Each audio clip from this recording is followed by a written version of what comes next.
De retrouver le grand rendez-vous présenté par Sonia Mabrouk. Merci à vous Alexis, bonjour à tous. Un grand rendez-vous spécial après l'attaque iranienne sur Israël. Une pluie de drones et de missiles sans précédent. Avalanche de condamnations dont celle des États-Unis. Joe Biden assure son soutien inébranlable, affirmant toutefois que les États-Unis ne participeraient pas à une quelconque offensive militaire. Et à l'instant, réaction d'Emmanuel Macron. Le président français condamne avec la plus grande fermeté l'attaque sans précédent lancée par l'Iran contre Israël, qui menace de déstabiliser la région. Emmanuel Macron exprime sa solidarité avec le peuple israélien et l'attachement de la France à la sécurité d'Israël, de nos partenaires, dit-il, et à la stabilité régionale. La France travaille à la désescalade avec ses partenaires et appelle à la retenue. Voici la réaction du président français. Et toute la question est de savoir à présent quelle sera la riposte israélienne. Benyamin Netanyahou réunit son cabinet de guerre tout à l'heure dans l'après-midi. Quelle sera la nature également de cette riposte? L'attaque est inédite. C'est une offensive directe du régime iranien sur le sol israélien. Le mot historique n'est pas galvaudé. Sommes-nous dans un moment de basculement inédit? Je remercie nos invités dans ce studio. Bonjour à vous Guillaume Bigot. Bonjour. Merci de votre présence. Vous êtes politologue, essayiste également. Pierre Conessa est également présent. Bonjour à vous. Bonjour. Spécialiste, Pierre Conessa des questions en stratégique internationale militaire, auteur de nombreux ouvrages dont Vendre la guerre et le dernier en date, État des lieux de salafisme en France aux éditions de l'Aube. Je vous remercie messieurs. Votre analyse va nous être très précieuse. Nous sommes actuellement en direct avec Olivier Rafovitch. Bonjour à vous, monsieur Rafovitch. Vous êtes porte-parole de l'armée israélienne. Est-ce que tout d'abord, vous pouvez nous faire un point sur la situation à l'heure actuelle, alors que le régime iranien vient d'annoncer que ses objectifs ont été atteints? Bonjour et merci de m'inviter dans votre émission ce matin. Le point, c'est que l'Iran a attaqué cette nuit Israël avec plus de 330 drones, missiles de croisière et missiles balistiques. 99% des missiles ont été détruits. Aucun drone et aucun missile de croisière a pu rentrer en territoire israélien.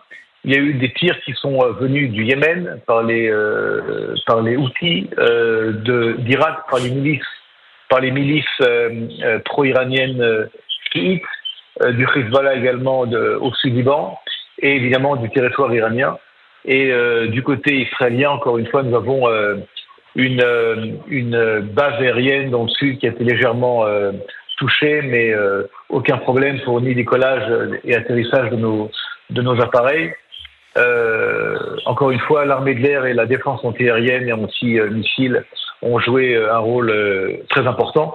Et je voudrais aussi rappeler la coordination, la collaboration avec des pays alliés et amis qui ont participé à l'interception de ces missiles, de ces drones, et qui ont permis effectivement la protection de l'État d'Israël et du peuple israélien. Olivier Rafovitch, qui a composé ou qui compose cette coalition défensive? Les États-Unis, la Grande-Bretagne, la France également, c'est ce qu'affirme Tsahal? La France a également joué un rôle, mais pas seulement. Il y a d'autres pays également dans la région qui ont joué un rôle important. Et ces pays-là, effectivement, avec Israël, ont participé à la protection d'Israël et également à la protection de toute la région pour éviter je dirais, une escalade de violence due au régime islamique d'Iran. Toute la question à présent est de savoir quelle sera la suite. Y aura-t-il une riposte? Est-ce que je peux vous poser la question différemment, Olivier Rafovitch? Est-ce que vous imaginez, vous êtes porte-parole de l'armée israélienne, qu'il ne puisse pas y avoir de riposte, de réponse israélienne à une telle attaque? Vous savez, dans mon poste, je ne suis pas tellement dans la position d'imaginer. Donc, laissons l'imagination à ceux qui imaginent. Et alors nous parlons, encore une fois, nous sommes après cette attaque qui a été encore une fois à 99% interceptée par l'armée israélienne et par d'autres États qui ont participé à cette interception. Et c'est là où je peux seulement vous dire ce qui est arrivé et ce qui se passe alors où nous parlons. Et pour la suite, tous les scénarios sont sur la table. Rien n'est exclu en tous les cas, à vous entendre. Non, je n'ai pas dit ça. J'ai dit que, alors nous parlons, il y a eu donc ces interceptions à 99% des missiles de croisière, des drones et des missiles balistiques. Et au-delà de cela, ça serait une erreur de parler de l'avenir, du futur ou de choses qui, à l'heure où nous parlons, n'ont pas d'éléments concrets. Bien sûr, nous attendons donc la suite et ce qui sera décidé. Merci Olivier Rafovitch, porte-parole de l'armée israélienne, pour ce point de la situation. Nous sommes en studio avec Guillaume Bigot et Pierre Conessa. Monsieur Conessa, c'est la question, quelle forme pourrait prendre à présent la riposte d'Israël, sachant quand même, c'est un élément important, que les États-Unis, tout en affirmant leur soutien indéfectible, affirment qu'ils ne participeraient à aucune intervention militaire. Cet élément-là peut nous dire quelque chose de la suite, Pierre Conessa? Je suis toujours un peu surpris qu'on annonce l'Iran attaque Israël, parce que c'est Israël qui a attaqué l'Iran avec son consulat à Damas. Il y a eu 16 morts dans la frappe, et par une attaque aérienne, hein. Donc, je veux dire, c'est pas les Iraniens qui ont décidé d'internationaliser le conflit, c'est Netanyahou. Or, la logique de Netanyahou, c'est justement l'internationalisation. C'est-à-dire que si effectivement il arrive à mettre la communauté occidentale au pied du mur, il peut continuer à massacrer à Gaza. On est en 33 000 morts à Gaza aujourd'hui. Donc, je veux dire, il faudrait faire attention à ce qu'on ne prenne pas fait et cause pour l'un des partenaires, parce qu'on a deux radicalismes face à face. 3 même. On a les mollahs, on a Netanyahou et on a le Hamas. Écoutez, j'espère qu'on va garder nos distances. Alors le chiffre, hélas, évidemment, de morts à Gaza est très important. Je rappelle que le chiffre que vous évoquez, celui qui est donné par le Hamas, qui est une organisation terroriste. Et vous rappelez, Pierre Conessa a raison, que le régime iranien a imputé à Israël la frappe contre le consulat iranien à Damas. Israël n'a pas du tout confirmé. Donc vous affirmez que tout a commencé à partir de là. Mais est-ce qu'on ne peut pas dire que tout a commencé auparavant déjà, qu'il y a depuis très longtemps, en fait, en réalité. Voilà. C'est sûr. Mais enfin, le fait de rappeler que c'est la première fois qu'il y a une confrontation directe prouve qu'en dépit de la logomachie des mollahs depuis 79, si vous voulez, ils se sont jamais risqués non plus à affronter directement Israël. Toujours des guerres de proxy par le Hezbollah, etc. Bon.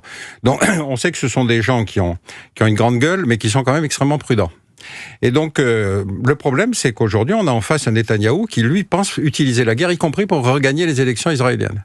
Il y a une opposition en Israël, parce qu'on a l'impression, et avec raison, qui disent, mais ce qu'on est en train de faire à Gaza, c'est préparer la prochaine guerre avec les Palestiniens. Que voulez-vous que les enfants des 33 000 morts pensent demain de ce qu'il faut mener contre Israël. Donc on est dans une logique de l'escalade, et je ne suis pas sûr que toutes les fautes soient du côté du Hamas et du côté de l'Iran. On va analyser tout cela avec le recul, si je puis dire, alors que évidemment nous sommes encore après le choc, la sidération d'une attaque qui est qualifiée comme historique et inédite. Guillaume Bigot, est-ce que vous reprenez ces termes?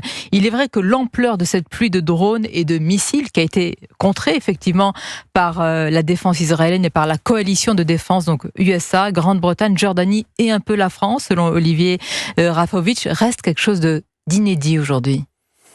Il faudrait remonter à 597 avant Jésus-Christ, il y a Nabucodonosor pour avoir une attaque directe. Alors c'était Babylone, c'était les Assyriens et voilà, pour avoir des Perses, disons, attaquer directement Israël, même s'il y a eu une interruption de la présence d'Israël dans la région entre-temps, ça a échappé à personne. Oui, je suis assez d'accord, il y a un côté grande gueule et en fait, il n'y a pas d'attaque directe. On est quand même été assez surpris. Ceux qui pensaient qu'il y avait avec le 7 octobre le signal de quelque chose comme une attaque coordonnée, parce que l'attaque du 7 octobre, beaucoup de commentateurs ont dit, et je crois qu'ils ont tout à fait raison, c'est quand même quelque chose de très sophistiqué, de très bien organisé, de très vicieux, évidemment abominable sur le plan moral, mais ils n'ont pas fait ça tout seuls. Est-ce qu'il y a la main des Iraniens derrière? On ne peut pas évidemment le prouver. Les Israéliens en sont absolument convaincus, bien évidemment. En tout cas, le régime iranien, rappelons quand même que soir et matin, il y avait quand même des dirigeants iraniens qui parlent de brûler Israël, d'éradiquer Israël, etc. Et même si on peut, de loin, se dire que la dissuasion nucléaire, ça fonctionne. Ça a fonctionné entre les États-Unis et l'Union soviétique pendant la guerre froide, ça continue d'une certaine façon à fonctionner. Ça a fonctionné entre deux belligérants très très vindicatifs, hein, le Pakistan et l'Inde. Alors nous, on peut se dire, bah oui, si l'Iran avait la bombe atomique et Israël l'a déjà, même officieusement, ça créerait un équilibre de la terreur. Sauf que nous ne sommes pas Israéliens. Et quand les Israéliens entendent des déclarations qui sont qui sont non seulement des déclarations à l'emporte-pièce et inflammables, mais des déclarations qui sont de nature religieuse, en disant c'est un devoir religieux d'effacer cet état de la carte. N'oublions pas d'où vient Israël, quelle est aussi la légitimité internationale d'Israël. Donc l'idée qu'ils peuvent être rayés de la carte est une idée qui ne s'est pas vraiment effacée après le 7 octobre, c'est le moins qu'on puisse dire. Pour ça, il faut vraiment se mettre dans la psychologie des acteurs. Mais au lendemain du 7 octobre, les Iraniens n'ont pas bougé ils n'ont pas fait bouger leur proxy non plus.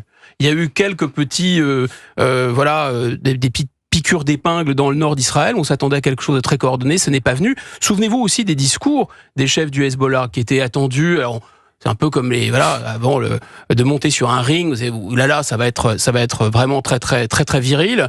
Et en fait, à chaque fois, ça a fait pchit. Donc là, oui, il y a quelque chose, il y a une surprise évidemment. C'est très surprenant et c'est aussi très inquiétant pour l'État d'Israël et pour les Israéliens. Très inquiétant parce que vous rappelez, Guillaume Bigot, que l'Iran, qui aura probablement, en tout cas qui est en capacité d'avoir l'arme nucléaire demain ou à l'avenir, rappelle régulièrement, Pierre Conessa, qu'elle veut la destruction pure et simple de l'État d'Israël, de l'État hébreu, la destruction de la carte, rayée de la carte. C'est le seul pays dans la région qui le souhaite.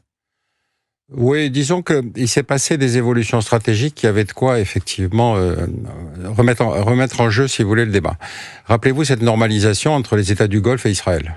Or, c'était les plus radicaux, d'autant plus qu'ils ne participaient pas aux guerres en général. L'Arabie Saoudite avait envoyé une brigade au moment de la guerre des 6 jours. Ils étaient arrivés trop tard. Donc, si vous voulez, on avait cette espèce d'épouvantail qui était le discours officiel. Il ne faut pas... Donc en fait, les pays arabes se sont toujours protégés de la cause palestinienne en expliquant qu'il fallait détruire Israël, mais sans jamais rien faire de très précis. Bon. Je signale par exemple que le Canada a accueilli autant de Gazaouis que l'Arabie Saoudite. Ça veut dire qu'on veut bien dénoncer la crise de Gaza, mais ils expliquent qu'ils veulent pas de réfugiés parce qu'il faut pas affaiblir la cause palestinienne. Donc on a une bande d'hypocrites, si vous voulez, qui est assez fournie, il faut le reconnaître. Bon. Et donc on est aujourd'hui dans une situation où vous avez aussi du côté israélien des radicaux.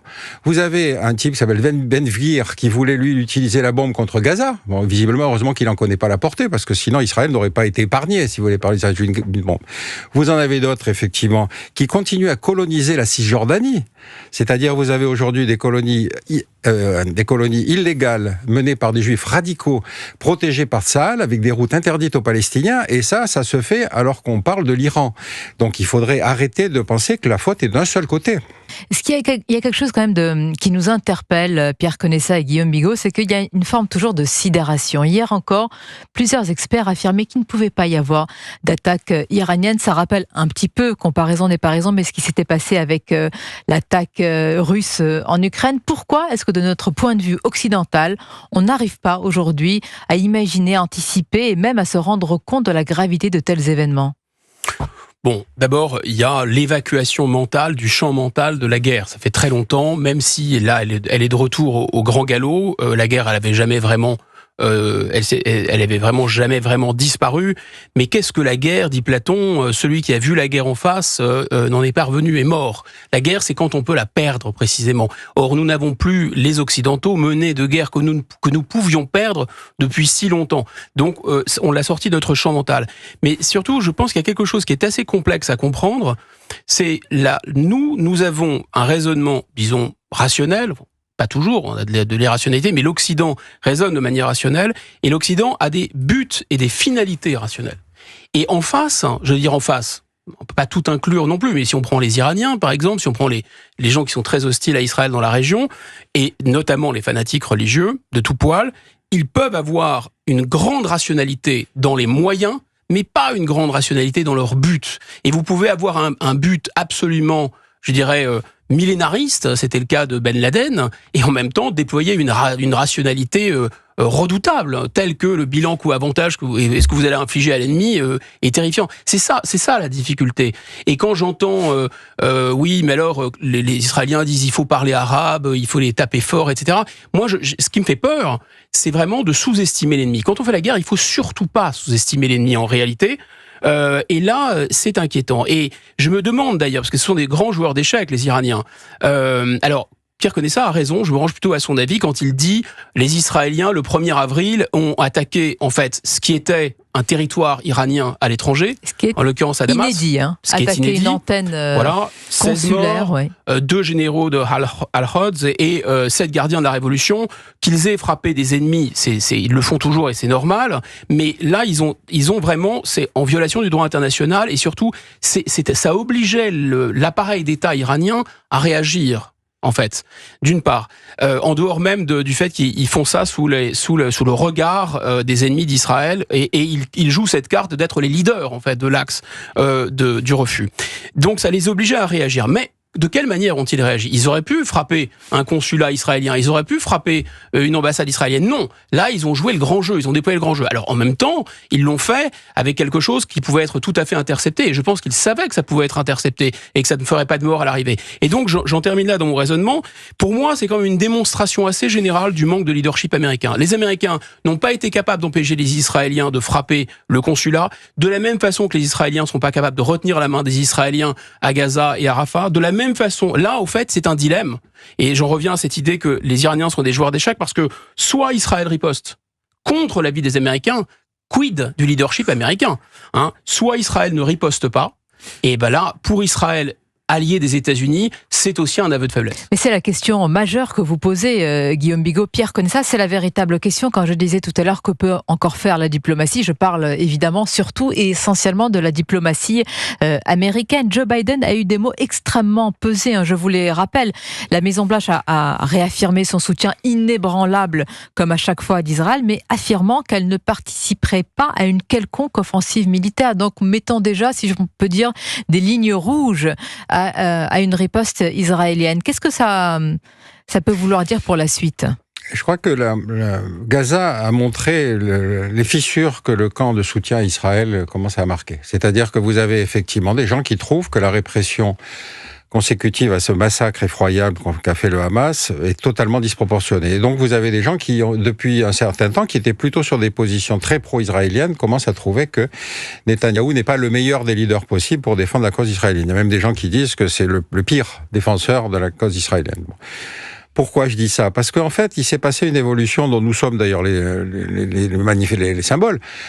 Après la guerre du Golfe, tout à coup, l'URSS ayant disparu, commence à se peupler les plateaux télé d'experts comme vous et moi, qui est ce que j'ai appelé le complexe militaro-intellectuel, c'est-à-dire des tas de gens qui disent qu'il faut aller faire la guerre, mais ils n'y vont plus eux-mêmes, hein, vous avez remarqué, donc vous avez des intellectuels médiatiques, je n'en citerai personne, vous avez d'anciens, des journalistes, vous avez des humanitaires, etc., mais toujours avec l'idée que puisqu'on a gagné la guerre du Golfe en 120 heures, on a un moyen militaire de résoudre la quasi-totalité des crises de la planète. Bon, or, aucune de ces interventions militaires n'a contribué à résoudre la crise. Et donc vous avez toujours, quand vous êtes invité, comme je le suis aujourd'hui sur un plateau télé, la question, qu'est-ce qui va se passer demain ? À la radio. Mais alors, attendez, si je vous comprends bien, donc la guerre, l'intervention militaire ne marche pas, la diplomatie non plus, mais alors que reste-t-il ? Il reste la guerre. Il reste la guerre, c'est-à-dire la compétition des radicalismes. Et là, c'est là qu'on est dans la pire des situations. Moi, cela dit, les attaques de drones, si vous voulez, ont été incroyablement nombreux, mais incroyablement inefficaces. Vous avez 99%. Alors, je suis pas sûr que les Iraniens puissent renouveler tous les jours. Ou alors, c'est la défense aérienne israélienne et puis la coalition qui a été très efficace. Mais cela dit, est-ce que vous croyez que les Iraniens peuvent renouveler ce genre d'exercice tous les jours ? Alors, à l'instant, l'Iran affirme, si Israël ne répond pas, nous serons quittes. Ben oui, c'est ça. Voilà. Mais je suis pas sûr que les Russes soient très enchantés d'ailleurs que l'Iran consomme de plus en plus de drones dont ils ont besoin en Ukraine. C'est le premier point. Le deuxième point, il y a quelque chose bien sûr humainement choquant dans enfin, même si le 7 octobre était l'innommable de l'innommable, dans la disproportion de la riposte en termes de pertes humaines. Mais attention, là on est justement en train de raisonner comme des Occidentaux à qui on ne fait pas la guerre, au sens où on peut nous faire disparaître. Les Israéliens sont dans cette situation. Hein, les Israéliens n'ont jamais oublié, pendant la Seconde Guerre mondiale, Roosevelt a dit « je ne fais pas la guerre des Juifs ». D'accord, donc le monde entier a détourné le regard, ils est exterminés jusqu'au dernier. Ils n'ont pas oublié cette leçon. Golda Meir a dit « désormais, les Juifs préféreront les reproches aux condoléances ». Et donc, eux, faire 30 000 morts, si c'est une question de survie, ils feront les 30 000 morts. Là où on peut les critiquer, les Israéliens, parce que la guerre est atroce, c'est pas sur ce terrain-là. Le problème, c'est que quel est le but politique en fait ? Parce qu'on fait aussi la guerre pour atteindre des buts politiques. Est-ce que réellement ils vont neutraliser et le Hamas en tant qu'idéologie, en tant qu'organisation, et en faisant ça, ils ne vont pas faire encore plus de rallier pour la cause en face. C'est ça le problème d'Israël en fait. Et derrière, évidemment, il y a le compte à rebours démographique. C'est pour ça que je pense que de l'extérieur, on devrait évidemment non pas retenir la manche d'Israël, parce qu'on n'est pas à leur place, mais c'est vrai qu'on est tous embarqués dans cette histoire. Parce que à l'arrivée, on a l'Iran qui joue sa carte pour redevenir une puissance, c'est la Perse. Elle veut redevenir la puissance dominante de la région. N'oubliez jamais, le Golfe Persique, ça veut bien dire ce que ça veut dire. On en parle rarement, mais les 3/4 des puits de pétrole dans cette région, c'est des tribus qui sont chiites en réalité. C'est des tribus perses, c'est perse cette zone. Il y a des États arabes là qui contrôlent, mais en fait, ils contrôlent de manière assez fragile. Qu'est-ce que veut faire l'Iran? Redevenir une puissance, avoir l'arme nucléaire, etc. Mais c'est très dangereux. Pourquoi? Parce que ces pays arabes, ils sont contents qu'Israël fasse le boulot à leur place. Mais ils ont leur propre population et il y a un effet de cocotte-minute et ces populations, elles détestent Israël et plus cette vengeance se déploie et plus la pression monte dans ces cocottes. Guillaume Bigot, on sait que pour défendre Israël, les États-Unis sont intervenus, la Grande-Bretagne, la France également, nous a confirmé tout à l'heure Olivier Arafovitch, porte-parole de l'armée israélienne. Comment la France a pu justement participer à cette défense contre les missiles et les drones iraniens? Alors, soit c'est la marine française, en Méditerranée, soit et en mer Rouge, soit ce sont des bases. On a une base aérienne aux Émirats Arabes Unis et une base aérienne en Jordanie où il doit y avoir des rafales et des éléments d'interception.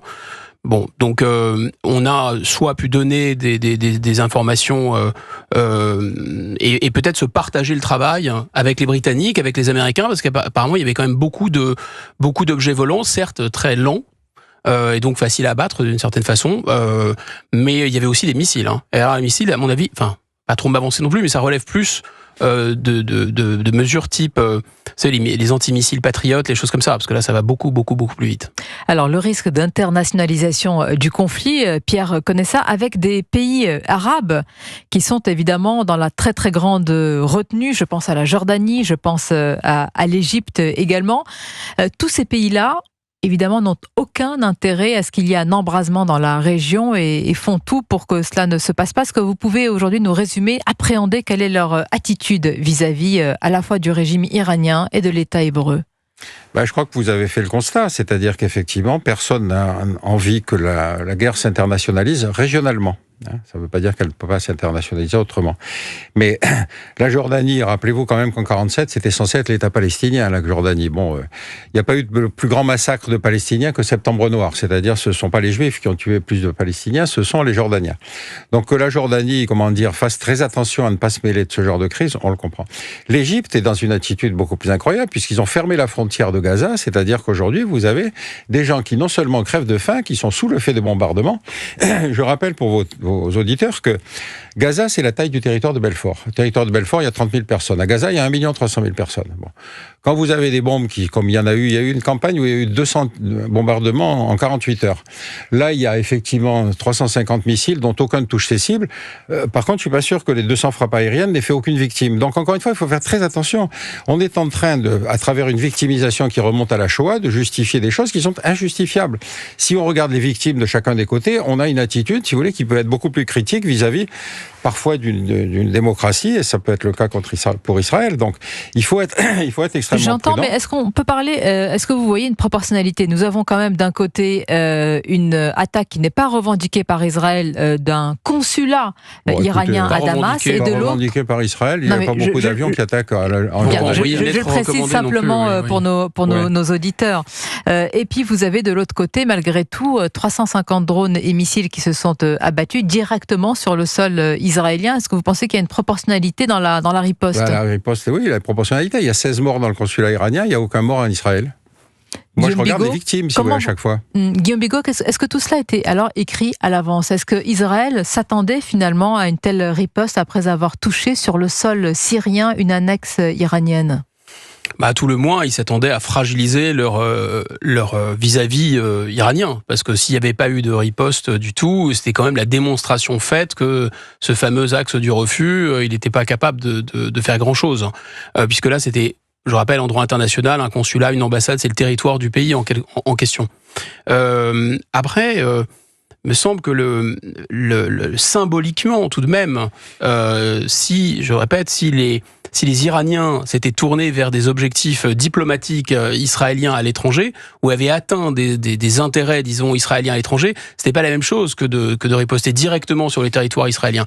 Alors, on peut, évidemment, avec des si, on met pareil en bouteille, mais là, on peut se dire peut-être qu'en faisant le 1er avril, parce que nous n'avons pas, en réalité, on n'a pas ces informations, on ne sait pas pourquoi. Soit les Israéliens, si vous voulez, le 1er avril, ont pris un risque parce que ces objectifs, leur cible était tellement importante pour eux et qu'il y avait des choses qui se préparaient, qui étaient tellement graves pour Israël, qu'ils se sont dit, on saisit cette fenêtre d'opportunité d'une certaine façon, quoi qu'il en coûte, et quelles que puissent être les répercussions. Solution A. Solution B, non. Solution B, c'était presque un piège. En tapant ce consulat, ils voulaient d'une certaine façon que les Iraniens surréagissent et ça leur donnait à nouveau un prétexte pour en finir. Parce que l'obsession d'Israël, c'est quand même le programme nucléaire iranien, que l'Iran chante soir et matin, qu'ils veulent détruire Israël et qu'ils actionnent le Hezbollah, etc. C'est déjà un peu gênant. Mais vraiment, là où ça devient vital, c'est si l'Iran a l'arme nucléaire. Pour eux, là, c'est une obsession. Donc, tous les prétextes seront bons pour essayer d'entraver cette dernière étape, parce que je pense que les Iraniens, là aussi, on n'a pas beaucoup d'informations, il faut être très prudent, mais on a bien compris quand même qu'en matière d'enrichissement d'uranium, les Iraniens sont vraiment au seuil du seuil, là. Si nous analysons les réactions à l'instant diplomatiques et géopolitiques qui nous parviennent, j'ai rappelé celle des États-Unis qui à la fois réaffirme son soutien indéfectible, inébranlable, mais ne veut pas qu'il y ait, Pierre connaît ça, une suite et que les États-Unis ne participeraient pas à une quelconque offensive militaire. Nous avons l'Iran, il y a quelques minutes, qui affirme cette phrase quand même, que le régime est quitte. C'est-à-dire que l'Iran ne veut pas aussi, semble-t-il en tous les cas dans les mots d'un embrasement régional, d'un point de vue iranien. Dire cela, qu'est-ce que cela signifie ? Hier, il y a eu des scènes de liesse dans différentes rues et grandes avenues de Téhéran et pas uniquement. C'était pas massif non plus. C'était pas massif. Quelques réactions effectivement. Qu'est-ce que cela dit aussi de la volonté du régime iranien, qu'il a peur d'une suite, d'une conséquence qui peut être massive ? Je crois qu'il renvoie la balle du côté de Netanyahou en disant voilà, nous sommes quittes. Bon, je suppose que les Iraniens connaissent pas les résultats de la frappe, puisque effectivement 350 missiles à 99% détruits. Je suppose qu'il doit y avoir des films à la télévision iranienne pour montrer l'efficacité du tir. Donc ces manifestations sporadiques, effectivement. Vous savez, les Iraniens, depuis 79, ont quand même connu une histoire assez lourde. Ils ont eu la guerre contre l'Irak, dans laquelle nous, occidentaux, je vous signale qu'on a soutenu l'agresseur et on a mis sous embargo l'agressé. C'était l'Iran quand même, donc en droit international, c'est une nouveauté. Ensuite, ils ont eu des tas de problèmes avec les invasions en Afghanistan, etc. Donc, il faut quand même se rendre compte que l'identité iranienne, qui est quand même une identité très forte, c'est 2000 ans d'histoire, l'Iran, c'est pas l'Arabie Saoudite. Et donc, vous avez quelque chose dans laquelle, encore une fois, il faut jouer sur cette identité pour faire comprendre qu'effectivement, il y a une modération, il y a des éléments à prendre en compte, et pas seulement penser qu'une réplique est absolument indispensable. On va voir ce que Netanyahou va décider. Où sont les alliés de l'Iran? Qu'en est-il du Hezbollah? Est-ce que cette attaque de drones et de missiles a été, alors difficile de le dire, évidemment depuis ce studio, mais est-ce que on peut penser, Guillaume Bigot, qu'elle a été coordonnée, notamment par le Hezbollah libanais? J'ai du mal à croire que le Hezbollah libanais ou les Houthis ou les milices en Irak font quoi que ce soit, que notamment les gardiens de la révolution ne veulent pas qu'ils fassent. Ils les contrôlent très très étroitement. Il faut aussi expliquer quand même, rappeler que l'Iran n'est pas un bloc monolithique. Alors, aucun pays n'est un bloc monolithique. Tous les pays sont traversés par des courants différents, mais là, c'est institutionnalisé. Donc, vous avez en arrière-fond un pouvoir religieux qui sanctifie ou qui bénit, si vous voulez, un peu ce qui se passe, qui est un clergé dans l'islam chiite. Et puis, vous avez un gouvernement avec un président élu, un parlement. Ça, c'est ce qu'on connaît, nous, en Occident. Mais ce qu'on ne connaît pas en Occident, c'est ces fameux gardiens de la Révolution.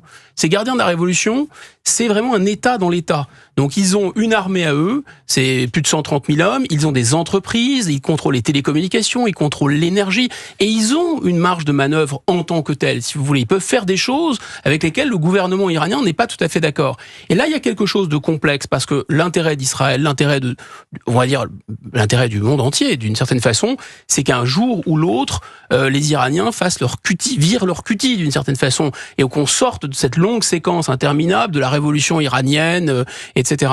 Et peut-être les Iraniens sont-ils d'accord pour faire ça, mais à chaque fois que vous avez vu qu'ils se sont révoltés, ils ont été écrasés dans le sang. Et par qui ? Par ces fameux gardiens de la révolution.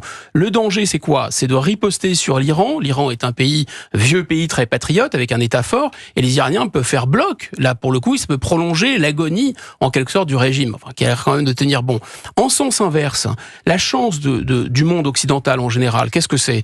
C'est que l'islam est profondément divisé. Alors, depuis le départ, chiite, sunnite, on va pas revenir là-dessus, mais il est divisé aussi parce que dans le monde sunnite, et en particulier dans cette région, on a bien vu que les gouvernements ne sont pas tout à fait d'accord avec les populations.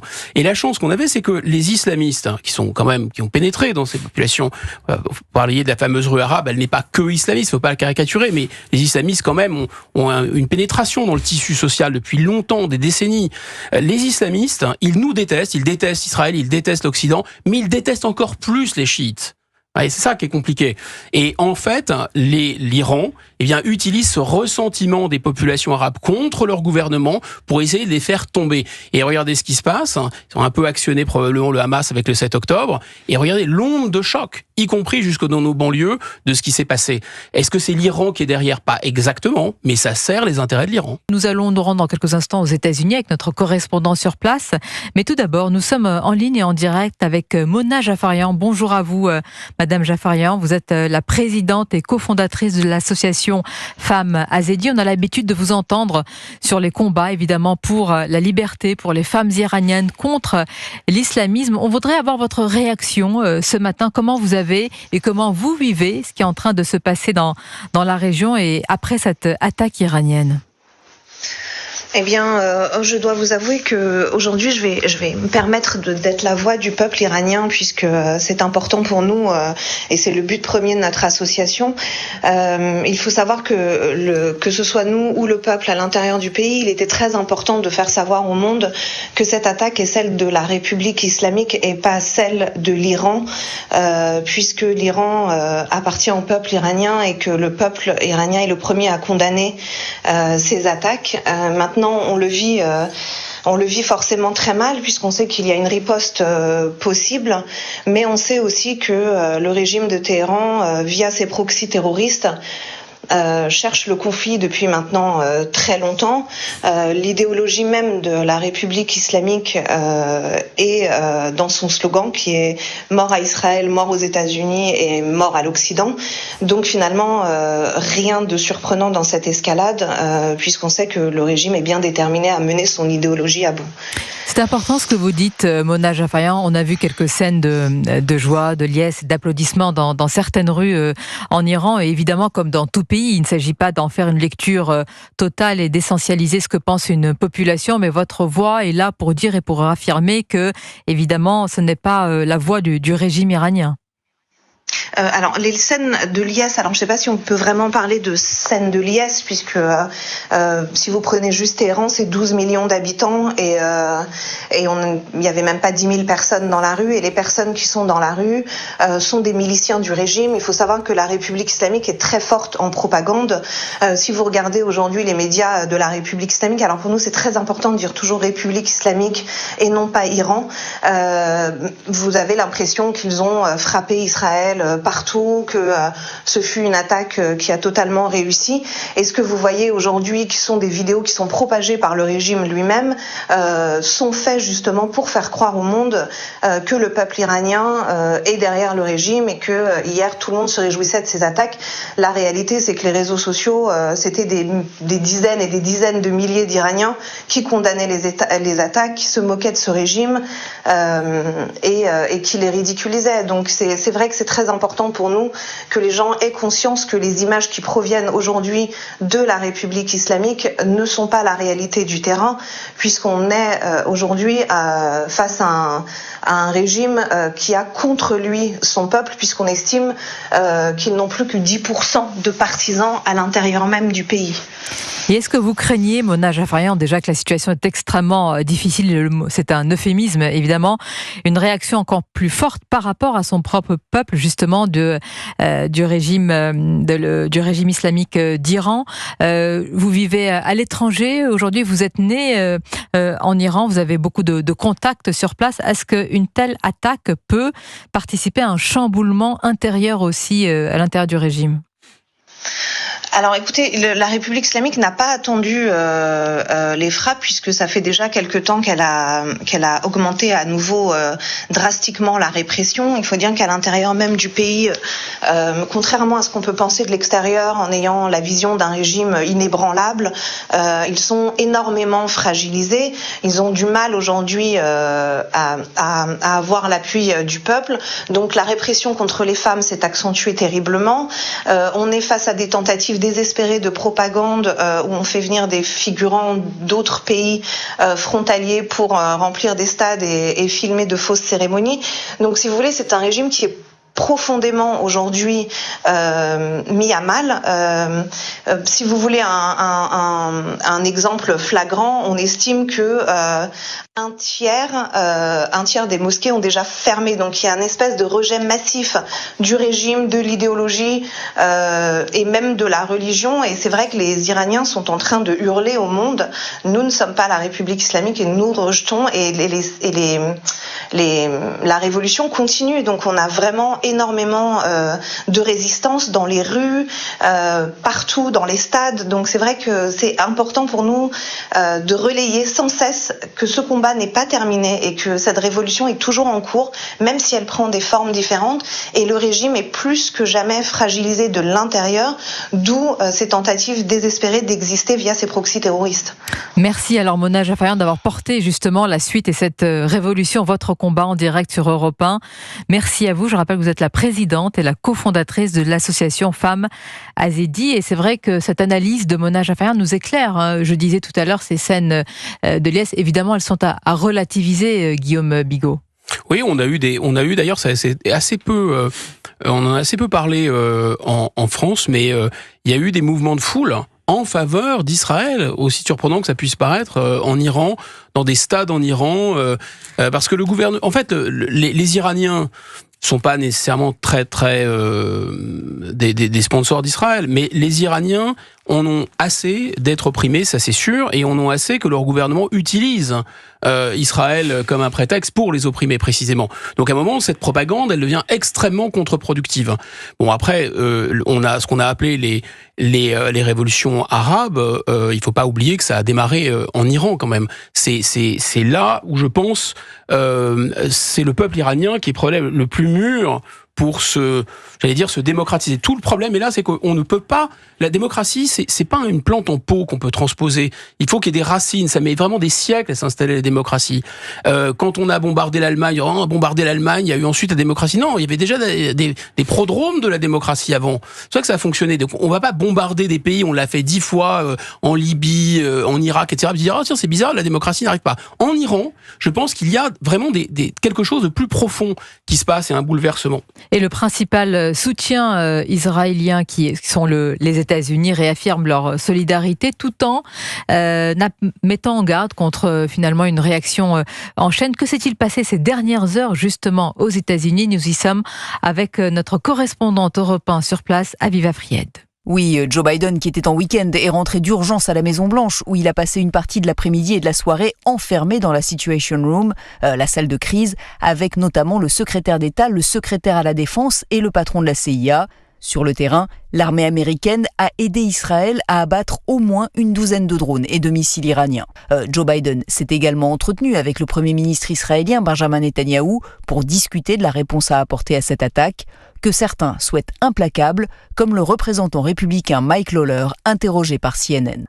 Nous devons absolument collaborer avec les Israéliens pour détruire les capacités nucléaires iraniennes.